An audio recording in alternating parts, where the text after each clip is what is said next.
আজকে থেকে 20 বছর আগে আমি এই মাঠে খেলাধুলা করতাম। কথা বুঝতে পারছেন? বিশ্বাস করলেন না? আজকে থেকে 20 বছর আগে আমি এই মাঠে খেলাধুলা করেছি। এমনকি একদিন আমার বাবা আমাকে বলেছিলেন, এবং আমি খেলাধুলা খুব পছন্দ করতাম, এবং আপনারা জানেন যে আমি খেলাধুলার সাথে ছিলাম, অনেক দূর পর্যন্ত খেলেছি আলহামদুলিল্লাহ। তো আমার বাবা আমাকে বলছিলেন যে খেলাধুলা করতে যেতে ইচ্ছা করছে। আমি বললাম যে হ্যাঁ। তো আমার মনে আছে ঠিক ওই যে ছেলেগুলো যেখানে দাঁড়িয়ে আছে ওই জায়গাটাতে আমি খেলছিলাম। আমার ব্যাচমেট যারা আছেন এখানে উপস্থিত হয়তো তারা জানবেন বিষয়টা। ক্রিকেট, অবশ্যই ক্রিকেট। আর ক্রিকেট খেললে আমি ব্যাটিং করতাম, বোলিং করতাম না। আর ব্যাটিং করেই পালাতাম, ফিল্ডিং করতাম না, এত খাটনির মধ্যে নাই। তো খেলতে খেলতে শুনলাম যে বাসায় আমার বাবা মারা গেছেন, ইন্না লিল্লাহি ওয়া ইন্না ইলাইহি রাজিউন। আমার বাবা আর মা এখানেই থাকতেন, ঠিক এই বাজারের সামনের বাসায়। এখানে আমার শৈশবটা কেটেছে। আমি আপনাদের এখানে পুলিশ একাডেমি শিশু শিক্ষালয় একটা স্কুল ছিল, এখন আছে কিনা আমি ঠিক জানি না। সেই স্কুলে আমি ক্লাস 1 ক্লাস 2 পর্যন্ত পড়েছিলাম, এবং সে সময় রাজশাহী ডিভিশনে একটা বিতর্ক প্রতিযোগিতা হয়েছিল আমার মনে আছে যতটুকু। তখন আমার বয়স অনেক কম, 6 থেকে 7 বছর হবে হয়তোবা। তা আমার মনে আছে আমি ডিভিশন বিতর্ক প্রতিযোগিতা এবং আবৃত্তি প্রতিযোগিতা ফার্স্ট হয়েছিলাম, এটাও মনে আছে আমার। এবং স্কুলে সবার সামনে আমাকে পুরস্কার দেওয়া হয়েছিল, এগুলো মনে আছে। এরপরে আমি সরকারি পাইলট স্কুল উচ্চ বিদ্যালয়ে পড়েছি 1 বছর। এটা অনেকেই জানেন না। আমার শৈশবটার অনেকটা স্মৃতি এখানে জড়িত আছে। আর আজকে তাকদীরের কি লিখন যে সেই মাঠে বসে আমি আপনাদের সামনে দ্বীনের ওয়াজ করছি। সুবহানাল্লাহ। আল্লাহ পাক কিভাবে মানুষের তাকদীর লিখে রাখেন। হয়তো সেদিন আল্লাহ পাক আসমানের উপর থেকে দেখছিলেন এই ছেলেটা যেখানে খেলছে আর 20টা বছর পর সেখানে ওয়াজ করবে, তাই না? আল্লাহ পাক সব জানতেন না? দেখুন, আমরা এখানে যারা উপস্থিত আছি আমরা দোয়া করি আল্লাহ পাক সবাইকে জান্নাত দান করুন। তো আমরা যারা উপস্থিত আছি জান্নাতে যদি যাই ইনশাআল্লাহ, জান্নাতে যাওয়ার 1 কোটি বছর পরে আমরা কি করব আল্লাহ পাক এখনই সেটা জানেন, জানেন না? আবার আল্লাহ না করুক কেউ যদি জাহান্নামে যায়, জাহান্নামে যাওয়ার 1 কোটি বছর পর সে কি শাস্তি ভোগ করবে আল্লাহ পাক এখনই সেটা জানেন।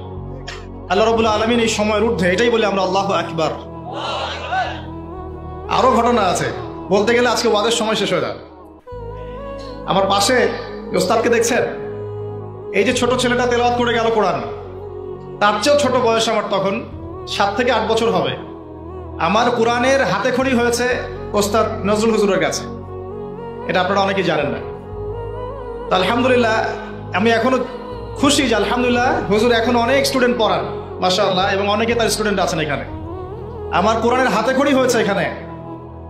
এবং এরপরে আমার বাবা ইন্তেকাল করার পর আমরা চলে যাই এখান থেকে, সেখানে গিয়ে আমরা রংপুরে থাকা শুরু করি। আর এখন আমি ঢাকার বাসিন্দা। তাকদীর ঘুরছে কিভাবে। এরপরে আরো অনেক পড়াশোনা করতে হয়েছে, মাদ্রাসার সাবজেক্টগুলো পড়তে হয়েছে, ইউনিভার্সিটিজ কভার করতে হয়েছে। বিগত প্রায় 10 বছর থেকে আমি মোটামুটি ভাবে 14 থেকে 15 জন ওস্তাদ এর কাছে পড়েছি। 14 থেকে 15 জন। এই যে পড়ার পর আমি মনে করছি যে আমি ইসলামের কিছুই জানি না। আমার কাছে এখন মনে হয় ইসলামের জ্ঞান এত গভীর, যার মধ্যে কেবল ডুব দিয়েছি আমি, কোনো মণিমুক্তাও তুলতে পারি নাই। আমি কিভাবে আপনাদেরকে মণিমুক্তা দিব? আর এই পথে চলার সময় দেখেছি যে বাস্তবতা আর কোরআন সুন্নাহ এক জিনিস নয়। বাস্তব চলছে একভাবে, কোরআন সুন্নাহ বলছে আরেকভাবে। বাস্তবতায় সুদ খাওয়া মানুষের কাছে ফরজ হয়ে গেছে, আর কোরআন সুন্নাহ বলছে সুদ খেলে আল্লাহ এবং তার রাসূলের সাথে যুদ্ধ করা হয়। বাস্তবতায় আমরা দেখছি যে প্রত্যেকটা ছেলে মেয়ে, অলমোস্ট এভরিবডি ফ্রি মিক্সিং জেনার সাথে জড়িত। আর কোরআন বলছে আমাদেরকে ওয়ালা তাকরাবুজ জিনা, জেনার কাছেও যেও না। কোরআন সুন্নাহর সাথে বাস্তবতার বিশাল ফারাক। কোরআন সুন্নাহ বলছে আল্লাহ পাকের জমিনে লা ইলাহা ইল্লাল্লাহ এর পতাকা উড়বে, কিন্তু আমরা দেখছি আল্লাহর এই বিশাল জমিন পুরো পৃথিবীতে এখন কাফেরদের পতাকা উঠছে। কোরআন সুন্নাহ আল্লাহ পাক বলছেন যে পরিবারগুলো হতে হবে আদর্শ পরিবার, জান্নাতের টুকরার মতো। আর আমরা বাস্তবতা দেখছি, দেখুন অলমোস্ট এভরি পরিবারের মধ্যে ফাসাদ আর ফিতনা, মনে হচ্ছে এক একটা জাহান্নামের টুকরা হয়ে যাচ্ছে। আমরা কোরআন শুনে পাচ্ছি মেয়েদেরকে খাস পর্দায় থাকতে হবে, আর আমরা বাস্তবতা দেখছি মেয়েরা বেপর্দায় বাইরে বের হচ্ছে। কোরআন সুন্নাহ বলছে যে সবাইকে দ্বীনের জ্ঞান অর্জন করতে হবে ফরজ। বাস্তবতা দেখছি আমরা মানুষ কোরআনটাও বিশুদ্ধ করে তেলাওয়াত করতে পারছে না, বেশিরভাগ মানুষ। কুরআন হাদিস বলছে সালাত যে ব্যক্তি ছেড়ে দেয়, মান তারাকা সালাতান মুতাআম্মিদান ফাকাদ কাফার, কেউ সালাত যদি ছেড়ে দেয় ইচ্ছা করে সে ব্যক্তি কুফরি করে। আর বাস্তবতা দেখছি 90% মুসলিমের দেশে বেশিরভাগ মুসলিম নামাজ পড়ে না।